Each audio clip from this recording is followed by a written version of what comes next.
Several things about your presentation, David. Number one, there's a recent study to show that cardiologists and people, it's quite big, significant. The cardiologists and people who are doing fluoroscopy, they stand on the right-hand side of the patient and use their right hand for the fluoroscopy, but they're showing quite a high incidence of left-sided brain tumours. That's just come out. That's number one. You do get a high, those fluoroscopies produce a high dose, number one. Yeah, the doses that the physicians receive with fluoroscopies are really tremendously high. And so do the patients. Well, the story for patients is different because for patients, from any medical exposure, there's a risk and a benefit. So the risk is radiation-induced cancer. The benefit is getting the diagnosis right. So the story is very different in a clinic because you have pretty clear benefits and you have pretty established risks, and it's a matter of balancing the two again. But you're absolutely right that both the patient and the physician fluoroscopy gets a significant radiation exposure. And it's also true amongst our colleagues that a few, in fact more than a few, probably cardiological examinations are not absolutely indicated. That's number one. And number two, CT scans give a high dose too. I had two recently. But the second, I've got two other questions. That there's a heterogeneity in the population, as we know, fetuses, children, females and the like. And related to going through those X-ray screens at the airports, fetuses were going through, very young children, and people who are sensitive to radiation, like immunosuppressed people.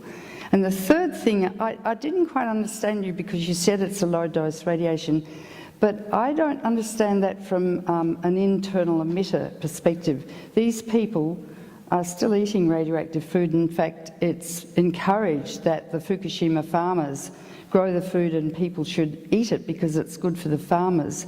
And children are living still in zones that would have been evacuated around Chernobyl. Did you include the effect of internal emitters, which goes specifically to, like plutonium is iron and goes to bone and liver and the like, and cesium that goes to heart specifically in endocrines?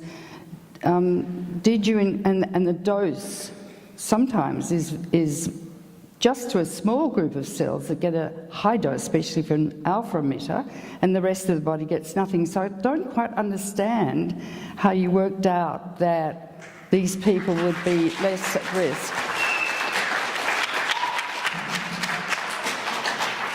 Well, we can make a reasonable estimate of what the radiation dose to the population is. There have been half a dozen different estimates, as you know, and they'll vary by factors of 2 or 3. So there's certainly an uncertainty in the doses, and that factors into the uncertainties in the risk estimates. That's one of the factors which will produce uncertainty in the risks. But we know that the doses are not 10 times higher than estimated. No, it's not that sort of uncertainty. Look at uncertainties of factors of 2 or 3. And the last point I'd make is Dr. Yablikov's work, which was initiated, or the publication by actually Tim Mousseau, the New York Academy of Sciences, which shows a really large number of people affected from Chernobyl from various diseases. I mean, really large. So I can't quite comprehend your estimate with Fukushima, which a lot of radiation escaped, and Chernobyl, where there was a similarly exposed population. The story of Chernobyl, I think, if you look at the risk estimates that are out in the literature, there are some very low ones, there are some with 0, which I'm sure is not true. There are some very high ones indeed, and then there's the middle ground.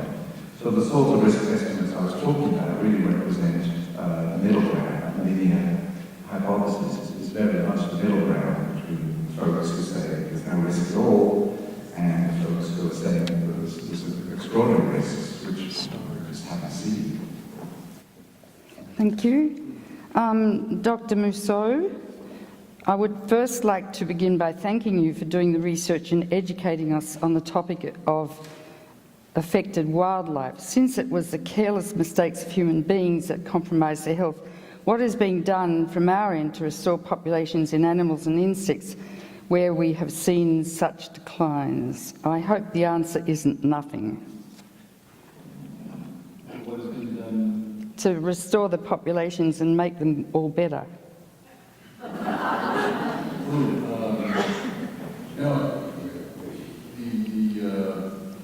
The approach in Ukraine so far, Chernobyl, has been to put a fence around the area and treat it as basically as a preserve, a reserve. And I think that's a good idea, actually. I think that's a wonderful use of these vast, quite highly contaminated lands. Fukushima, again, there's really an attempt to remediate the arable land. Japan has relatively little black land.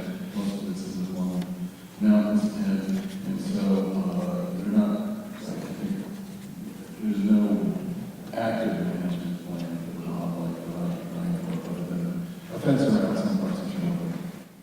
In other words, you can't alleviate what's happening to the animals and insects in those zones, and as I said, these data could be extrapolated to humans.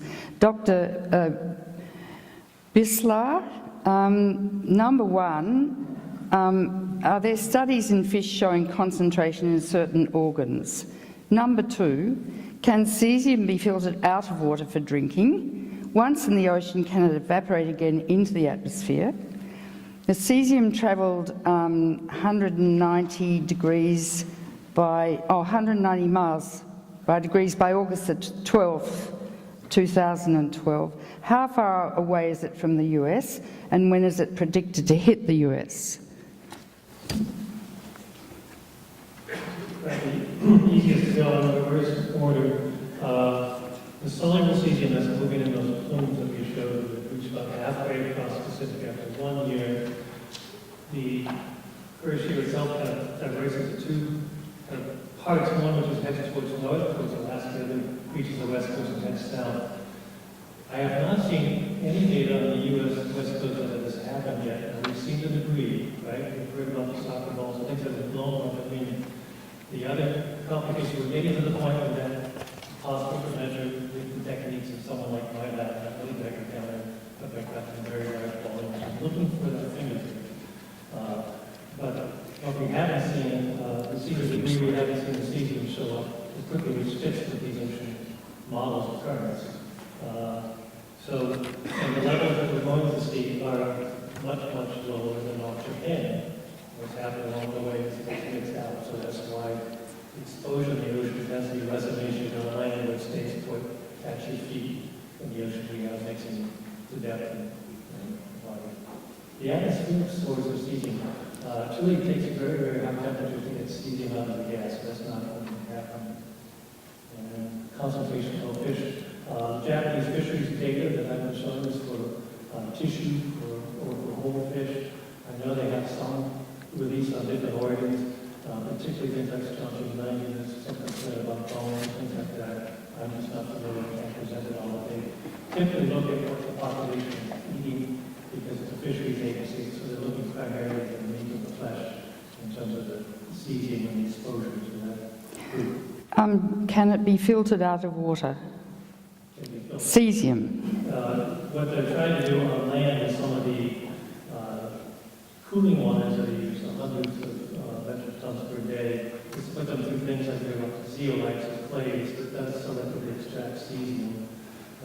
It doesn't extract the strontium, so what we're also finding in those waste streams at the reactor site is instead of being, say, 50 times more cesium and strontium, they're on parity. And so that's a much more difficult, it's not impossible, but not something that they can actively be removing the strontium. One more question for you, Ken. If we eat seafood from Asia, does that pose a risk to us here? Are there regulations re seafood imports? Are there any studies that illustrate how radioactive exposure is measured in the US? Well, but I went to a sushi restaurant in New York about 6 months ago. Everyone's eating sushi and very nice. And I said, where does the fish come from? And they said, Japan. So could you comment? I had sushi last night actually in New York, but the fisheries are closed that are most affected from the types of fish off Japan.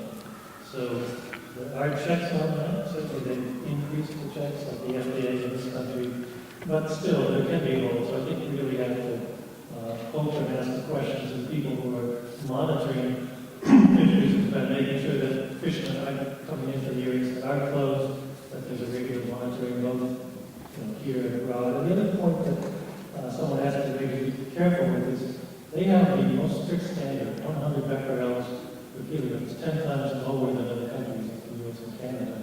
So what they're doing to close a fishery is 10 times sooner than say we would close the same fishery with the same exposure.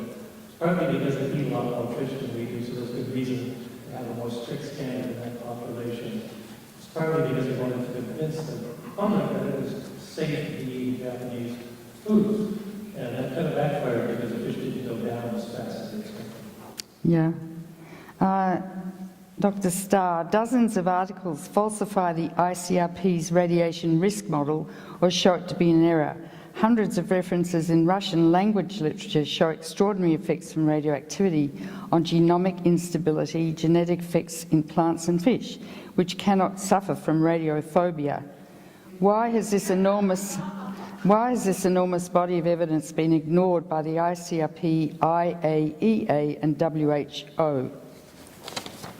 There's an interesting movie called Video called Nuclear Controversies that I think is worthwhile to watch. And in part of the interactions that take place there, the former director of the World Health Organization speaking about how the WHO is subordinate to the International Atomic Energy Agency of the United Nations. The IAEA reports the Security Council, and they don't. Also, there's a contractual relationship between the World Health Organization and the IAEA, so WHO has to have their reports essentially okayed by the IAEA. And in the movie, I spoke of the Dr. Buesseler, I believe one of the senior guests here was Alexei Galatov in the conversation.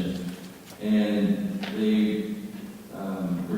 they were asking why, although it might be Brenner, but he was asking why is the World Health Organization not accepting the reports 9 years of research from the scientists and doctors of Belarus about the 100,000 whole body counts and 300,000 foodstuffs that have been measured. And what he said is, well, we can't accept that information unless it comes from the government. If you go to the website of Belarus, it's interesting, there really is very little or almost no mention of Chernobyl, except maybe on the subpage. Although, when you look at the health statistics like the ones I had on today, you'll see a precipitous drop. Life, it's like a 19-year drop in life expectancy from 1986 to around 2000. Since then, it seems to be bumping up. But I'm not sure I believe any government statistics anymore from any. It's cynical. But, so I guess my long answer is just that I think in terms of the World Health Organization and IAEA, there's a problem there, and in terms of who being subordinate to the IAEA, and then they also cannot accept the data that I was talking about unless it comes from the government. The government doesn't seem, the same government that puts your United Chesapeake in prison for 6 years for torture is probably not going to pass this information on the World Health Organization. And on that note, Tim, would you like to comment on the fact that the official scientific community here doesn't necessarily accept the Yablokov report and the Russian data? That's number one. Number two, what specific repercussions do the Japanese scientists fear that make them reluctant to attach their names to their research? And number 3, do bird droppings help spread radiation to other areas? Well, let's start with the food first. It's kind of funny. Actually, about 7 or 8 years ago, I got a grant for about $7,000 from a nonprofit to actually estimate the amount of radiation coming from bird droppings that would be exported out of the Chernobyl zone. It wasn't just the droppings, of course, it was the birds dropping dead too, which is another issue, because a lot of these birds are quite hot. They carry a sizable body burden. I remember we just finished a survey of about 1,000 birds in the last 2 years where we actually measured the activities of all these birds. And I can't remember what the hottest bird was off the top of my head. Some of them were pretty hot. And so the models actually predicted significant export of these really like but just not enough to be really concerned about getting that stuff blowing and moving with the water and everything else. So at least these are our concerns. The book by Caldicott, there's been, many of you probably have seen Chernobyl consequences and the environment with the nice trees.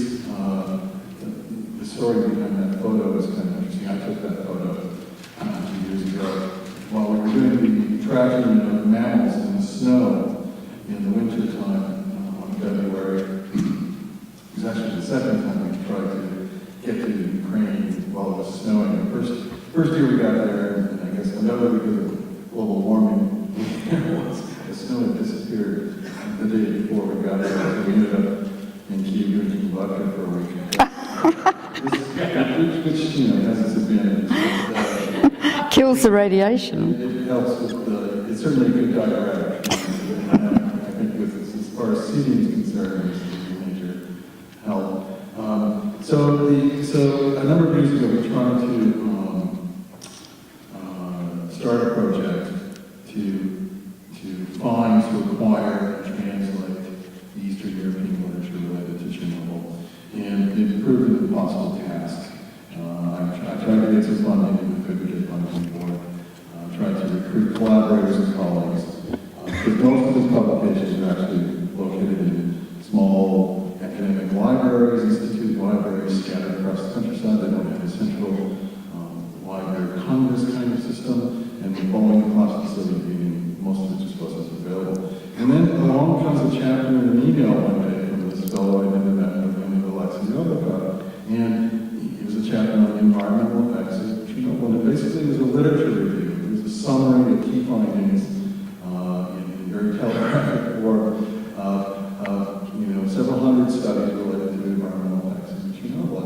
And I told him this was just wonderful. This is exactly what we were looking for. We all know that there's been significant amounts of research from this team, but it hadn't been published in an accessible way. It had been translated, most of it in hard form, buried in libraries. And he got into the trouble to put this all together, not just with the environmental stuff, but the whole kit and caboodle.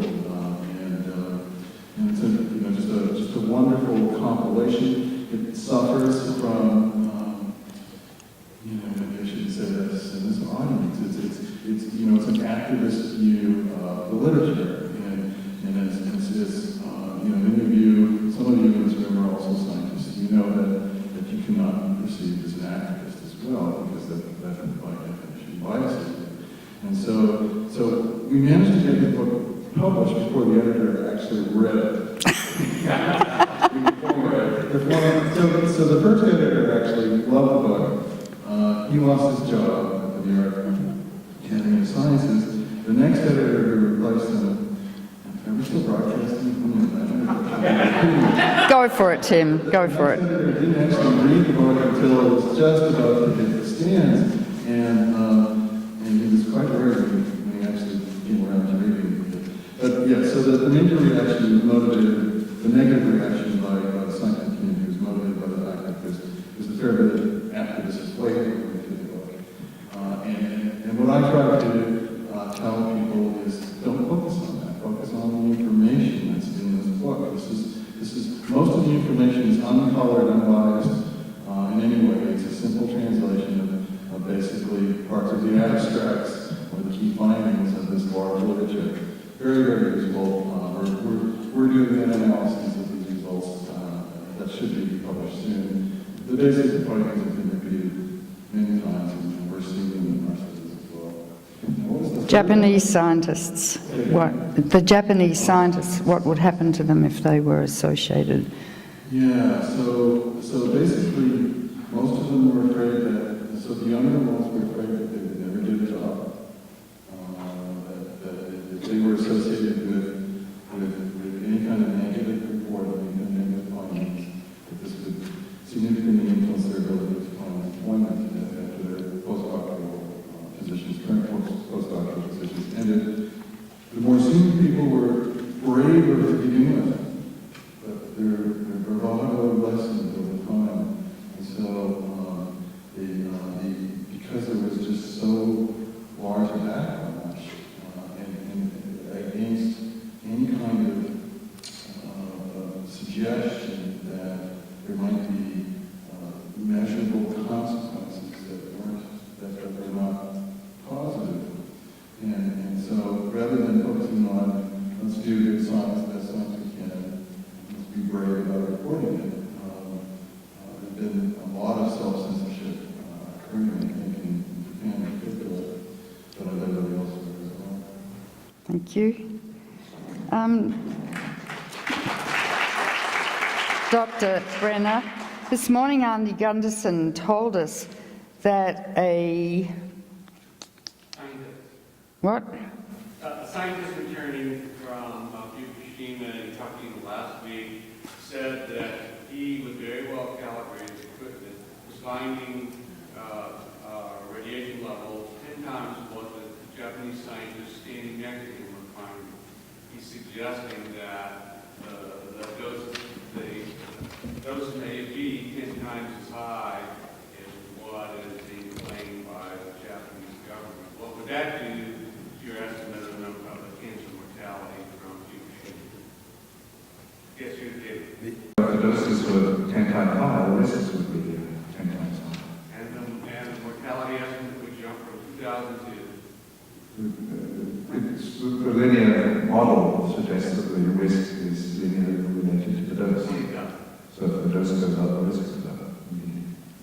So the next question for you, David, is it seems your numbers are based upon single or one-time exposure to low-dose radiation, but radiation leakage in and around Fukushima is ongoing and is in the food and water supply. Exposure is ongoing. How does this factor into your assessment of cancer risks, if it does at all? Yeah, the doses that I was using were meant to be lifetime doses, so they took into account a cesium dose over lifetime. So taken into account. Stephen Starr and or Mousseau, there are 3 types of ionizing radiation affecting health, but only gamma and beta. You say beta, I say beta. You say tomato, I say tomato. Only gamma and beta are reported, not alpha, as it is emitted by plutonium and americium and neptunium, which has been emitted. Why? Does any alpha data exist? Tim? Come on. Well, I didn't address alpha radiation today because, cesium, and that's not really what cesium does. But there's a lot of interest in alpha radiation, among other reasons, from depleted uranium exposure, Gulf War syndrome, and there's a lot of debate on this, of course. But there's a book by Paul Zimmerman that I think is pretty interesting. It's 789 pages long. I read a lot of it. And he goes into the discussion of how the dose, alpha particles only go 3 to 5 cell diameters, and they have a pretty high electron bolus. But the exposure is averaged. It's rather over this tiny cluster of cells over the massive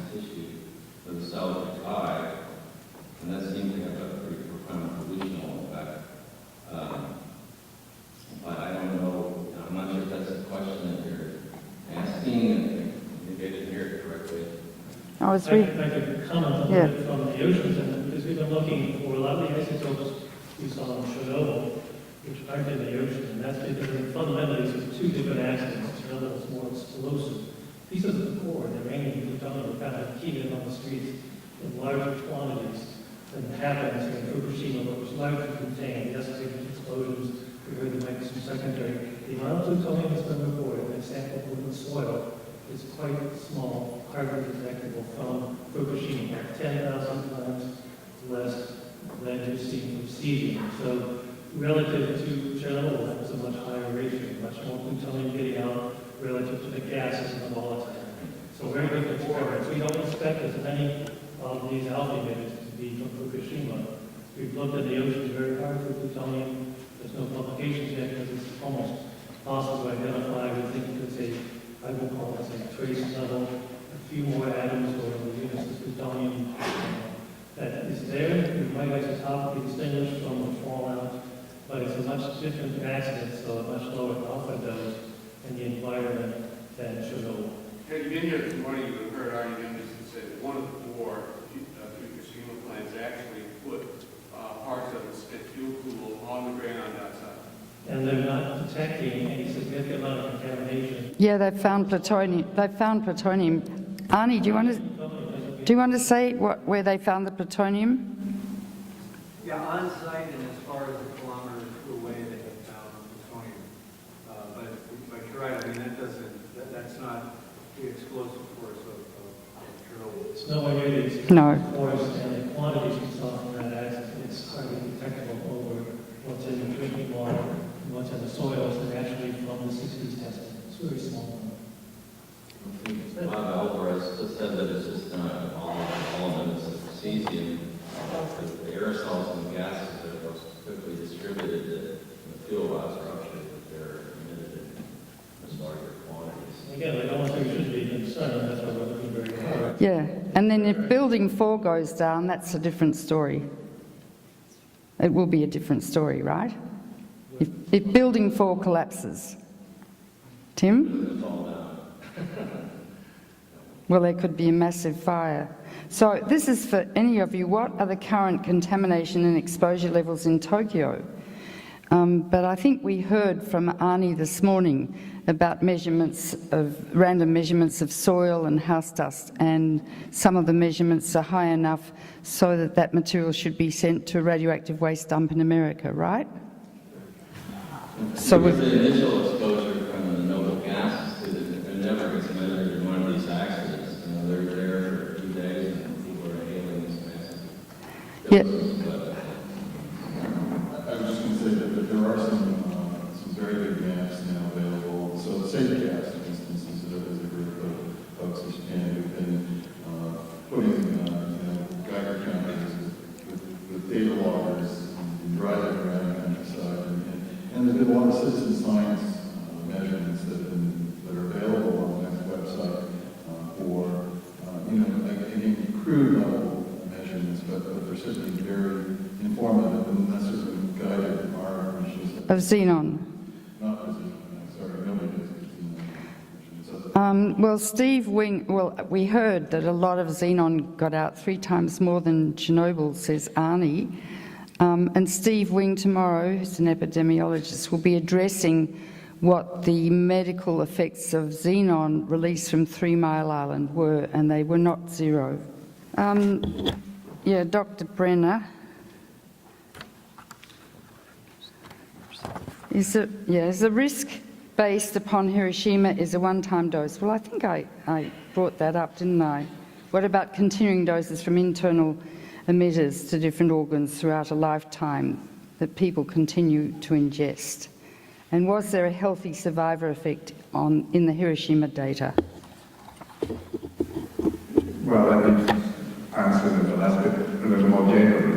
There are an awful lot of uncertainties associated with the Hiroshima data. And the biggest one is actually transferring risks from one population to another. Cancer patterns are very different from one population to another. And the other big one was the controls. So when you do an epidemiological study, you look at the cancer numbers in the population you study, and then you have to compare it with the control population. So what is the right control population for Hiroshima and Nagasaki? Well, there isn't really an ideal one. The two that have been used are either people who were several miles away from the explosions. They were actually then in the countryside. The cancer patterns are different country versus city. The other way to look at it is to look at not in the city people, so people who are were residents of Hiroshima and Nagasaki, but weren't actually in the city at the time of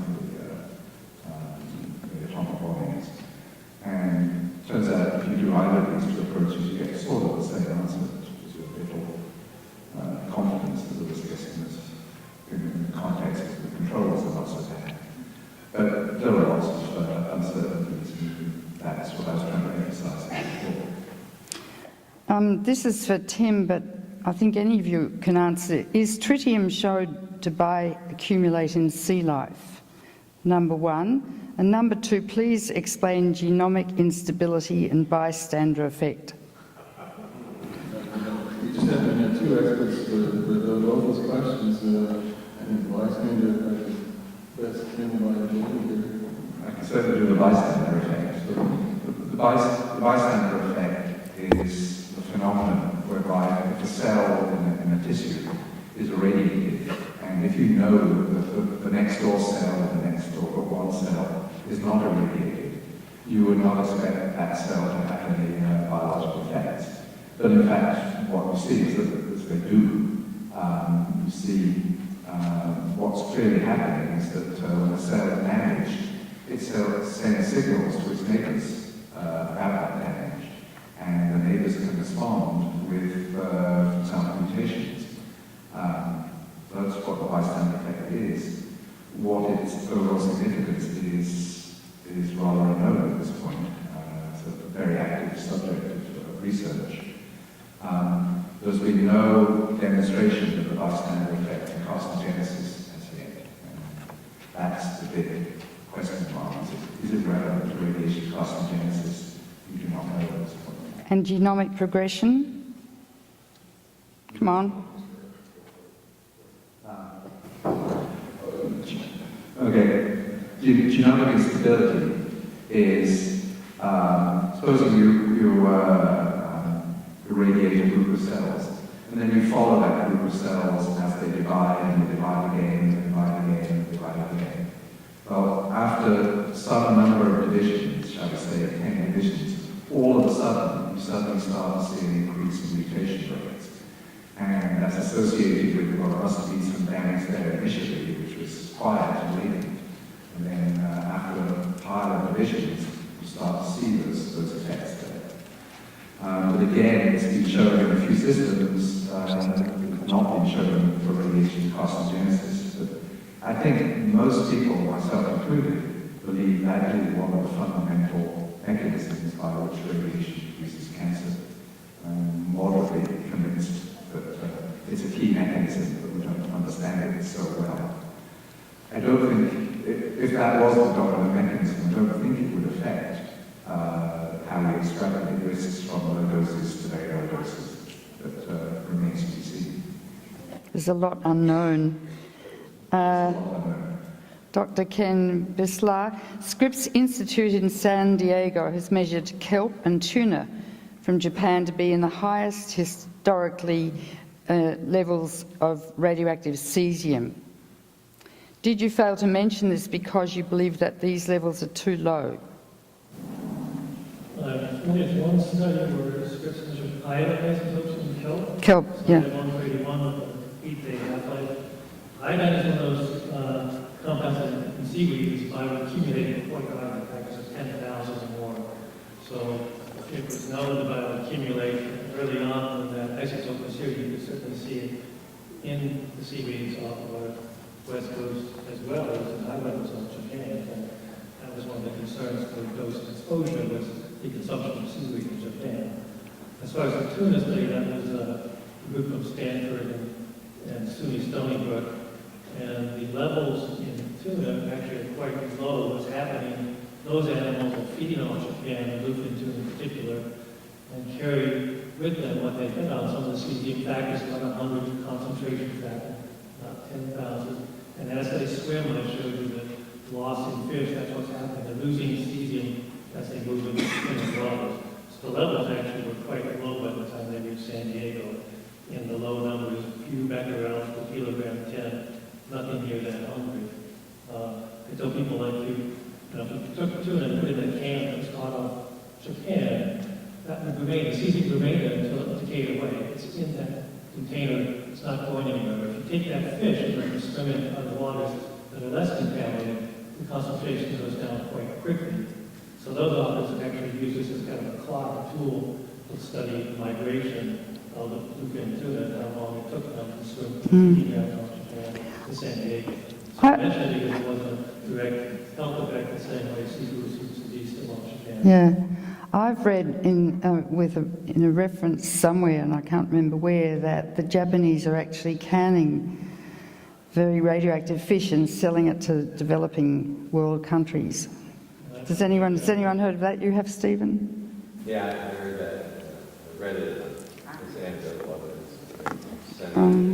Senegal or something. Yeah. Vietnam. Tim, can you talk about external versus internal radiation, acute versus chronic exposure, susceptibility of organs versus uniform distribution, susceptibility of timing fetuses, child, US adult, different between modelling, observed often much higher than predicted, therefore predictions based on faulty assumptions. Chernobyl, IAEA said 4,000 died, but the Russian study says over 900,000 deaths. That's a lot to bite on there. Where do we begin? Well, first of all, I'm not an expert in either of those areas. I think David, you're probably a better person to talk about some of the distribution of regulatory points and commodity kinds of issues.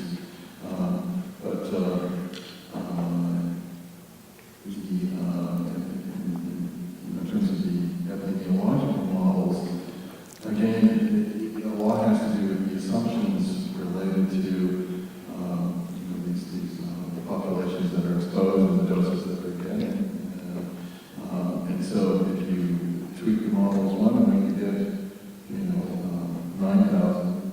Although Elizabeth Carter said we would generate that first model that predicted 9,000, which the Chernobyl Forum, of course, truncated to 5,000 and 4,000 because they didn't consider, they deliberately chose not to consider the populations in the rest of Europe that would have unmeasurable consequences. But Elizabeth Carter said increased her initial, using the same data, increased her changed her model based on changes in dose response up to 16,000. Then there have been, again, a number of other modeling efforts which tweak the models and play with the uncertainties in terms of dose response, primarily, and end up with, I think, places the highest dose levels is 1.5 or 1.5 billion, a million and a half. And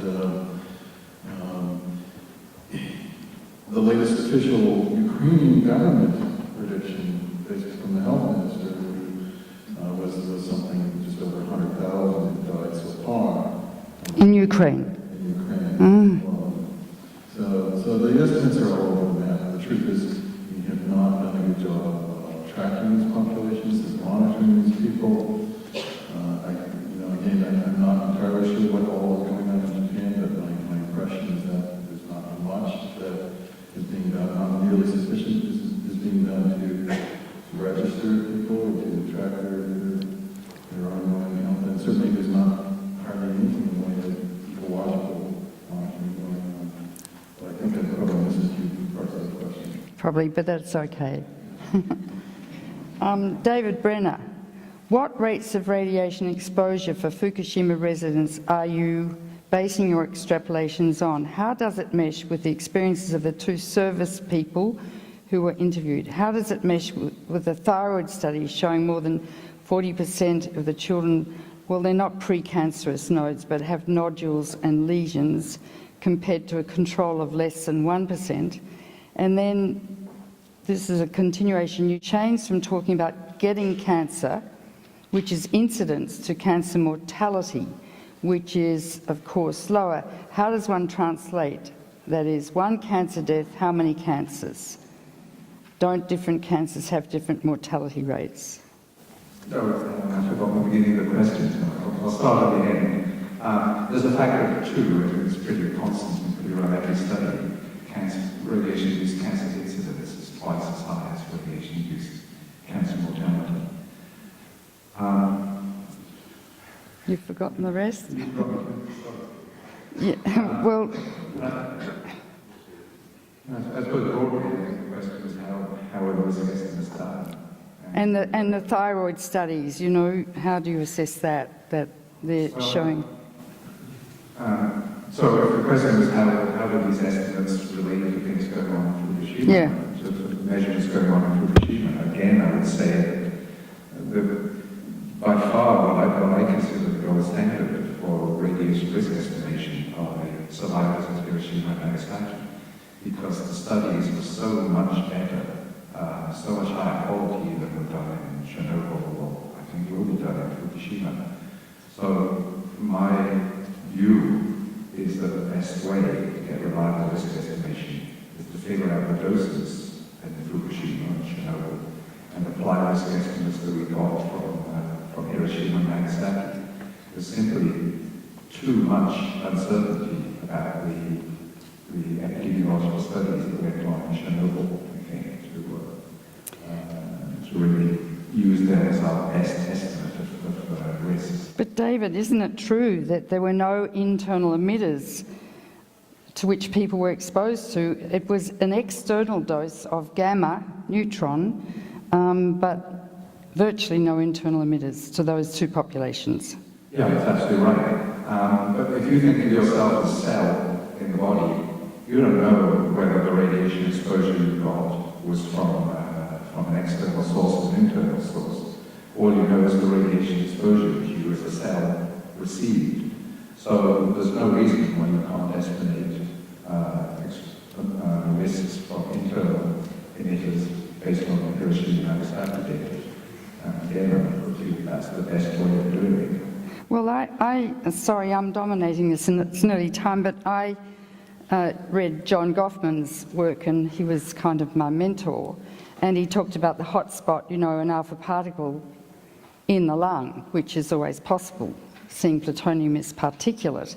And the surrounding cells get such a high dose from the alpha radiation that they die, but as radiation decreases with the square of the distance, cells remain viable on the periphery, but they get a high dose. The rest of the lung gets nothing, and what the nuclear industry tends to do is average that dose to the tiny volume of cells over both lung fields. Could you comment? Well, now you're talking about alpha particles, and the alpha particle story is entirely different from the X-ray and gamma ray story that we'll be talking about today.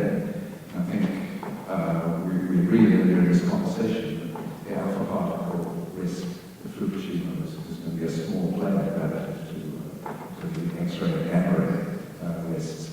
But you're absolutely right. The story of alpha particles is entirely different. But I think that's for another day. And what about beta particles and tritium and carbon-14 and... Beta particles essentially ultimately are going to deposit their energy in the same way as X-rays. Ultimately, the energy gets deposited by electrons in another way. So but does there's a fundamental difference between a beta emitter and an X-ray emitter. Say you eat cesium-contaminated food. We know that cesium from Bandachevsky's work, and I think it's okay, does concentrate specifically in endocrine glands, thyroid, pancreas, cardiac muscle, and I think he did a hell of a lot of work to show that. And therefore, cesium, you can't assume that it is deposited uniformly throughout the muscle tissue, the brain, and all the cells, because it's a potassium analogue. Yeah, I think you're right. Okay. Well, on that note, I think we should end and all go and have a glass of wine. And we welcome you back tomorrow for another absolutely fascinating session where we're going to hear from Dr. Yablokov, who wrote that report, and Vladimir Wojtalecki, who's done incredible work on embryology and deformities around Chernobyl, and Dr. Ian Fairley and many others. Thank you.